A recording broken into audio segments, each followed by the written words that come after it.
বিচা কলার চচ্চড়ি করব মাছের মাথা দিয়ে। বিচা কলার চচ্চড়ি করার জন্য বিচা কলাটা কেটে নিয়েছি, আলু কেটে নিয়েছি। বিচা কলা আলুটা নুন হলুদ দিয়ে সিদ্ধ করে নিচ্ছি। চচ্চড়িটা করার জন্য মাথাটা ভেজে নিচ্ছি।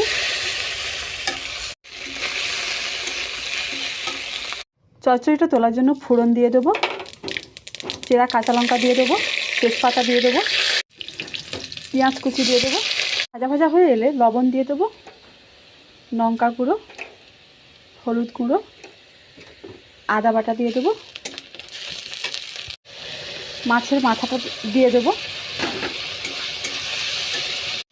এবার সিদ্ধ করে রাখা বিচা কলা আলুটা দিয়ে দেবো। বিচা কলাটা ভালো করে কষিয়ে নিয়ে এবার জল দিয়ে দেবো।